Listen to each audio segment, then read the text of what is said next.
What is up, gamers? It's your boy Rick Kakis, and today we're going to be discussing something extremely important for PvE players, because we're going over a brand new mod added to Destiny 2 within Season of the Splicer that is unbelievably powerful. It's going to be a mainstay for the meta and just might be one of the best PvE mods we've ever gotten within this game. And so, let's get started. But just before we do, hold on one second. Had to have a sip of some delicious Kakis Kiwi Lime Advanced GG Focus to give me that energy to keep on that Destiny 2 grind. Your boy never stops. Check it out, it's linked in the description. Use code KHD for a discount. Alright, so what is this mod I'm talking about? Well, it's actually a seasonal mod and it's called Breach and Clear. It is in the final tier of mods and you will have to be approximately seasonal rank 32 or 33 to acquire this. Now, that is definitely quite a bit of level grinding. However, make sure to constantly pick up bounties. Whatever you're doing, there's repeatable bounties for that activity so you can get that experience. And also really don't forget to not only hand in, but also go after the seasonal challenges. Those award massive amounts of XP. It's almost an entire level for each one of them. But once you do acquire this mod, oh my goodness, your life is going to change in PvE. Because what it says is the following: when using a grenade launcher, damaging a boss, damaging a champion, or breaking a combatant's shield reloads your stowed weapons and causes the combatant to take increased damage for a short duration. So this season, it seems like grenade launchers are a featured weapon type. We also have grenade launcher unstoppable rounds, which is fantastic, and that paired with this mod is going to be just incredible for Grandmasters. But Breach and Clear really takes already existing, like S+ tier meta PvE guns and puts them so far above where they previously were. Because what this mod does, importantly, is that when you're using any sort of grenade launcher, so traditionally we have special weapons, for example, like the Salvager's Salvo. This is a breach-loaded grenade launcher, or a heavy grenade launcher like the Behringer's Memory. If you hit a boss with those, as you can see, they will get debuffed. They will start glowing kind of purple. It's going to last a decent amount of time, and you or any of your allies, this is important, it works for your teammates or frankly anyone walking nearby, they are going to do 30% more damage to that target. So this mod is the akin to shooting a tether at a boss whenever you damage them with a grenade launcher. And we just need to talk about how that by itself would be unbelievable and meta-defining. Do you guys remember when Oppressive Darkness, which is a mod that makes void grenades inflict a debuff on targets, whenever that is available, the entire meta shifts to favor void subclasses.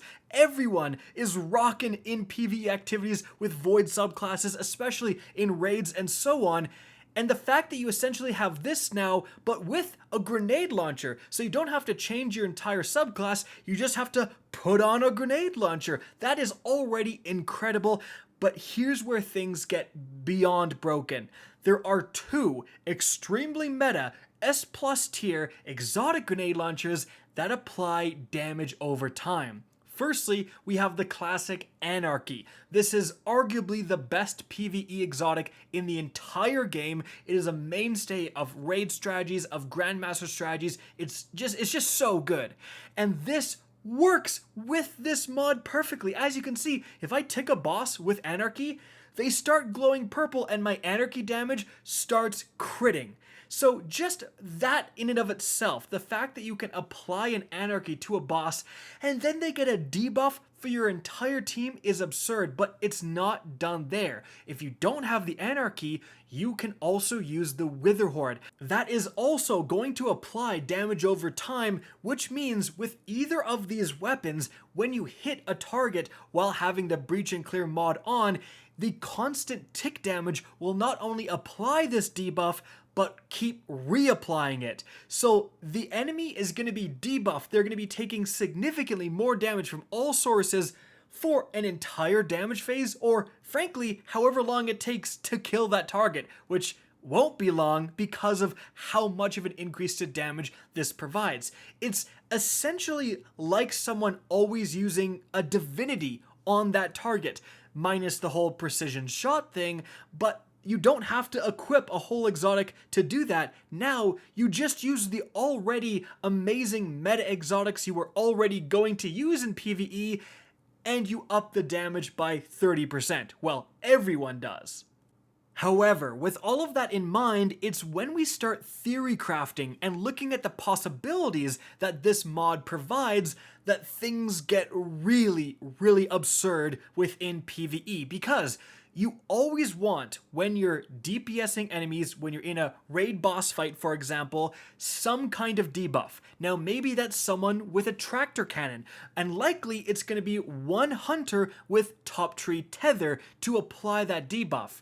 But now, you don't need to run any of those things. You can simply have one person apply Anarchy or one person apply Witherhoard, and those things in and of itself are already some top tier DPS strategies because they let you have that constant tick damage while switching to something else, right? The Anarchy in and of itself isn't that insane for DPS. It's when you tick an enemy with an Anarchy and then switch to a sniper, so you're damaging them with a sniper while your Anarchy is still damaging them in the background. And it's that doubling up on damage that really takes your damage overall to the next level. So now you're also applying that debuff. So is it even worth it to run a Tether Hunter? Absolutely not. Now, because that one guy doesn't need to be on that subclass, why wouldn't they use Bottom Tree Golden Gun with the brand new Star Eater exotic leg armor? I did a video on this earlier today about how powerful that is.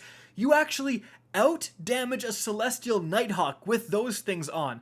And again, if you're getting a debuff from an Anarchy, what's going to happen is exactly what you see in this video. You're able to melt Riven, cheese Riven, in a matter of seconds due to everyone using offensive supers. But if you look closely at the beginning of the clip, I actually applied a debuff with my Anarchy. So I'm fulfilling the role of what a Tether Hunter would have to do. So instead of one of us having to run Tether, all 6 of us get to run Golden Gun and still apply a debuff, and you can see the results. Absolutely melted. And we can go even further on this. What about a Titan with the Cuirass of the Falling Star and Thunder Crash? That is incredible for damage output. Just use the Witherhoard to hit the target and then activate your super, and you debuff the target for yourself with your Thunder Crash and do even more damage. You want to get even saucier? The Fighting Lion is a grenade launcher that's classified as a primary weapon. Just use that, you'll always have ammo for it to debuff any big enemies you find, and then have a shotgun and, a machine gun, another grenade launcher, a rocket launcher to decimate whatever you debuff.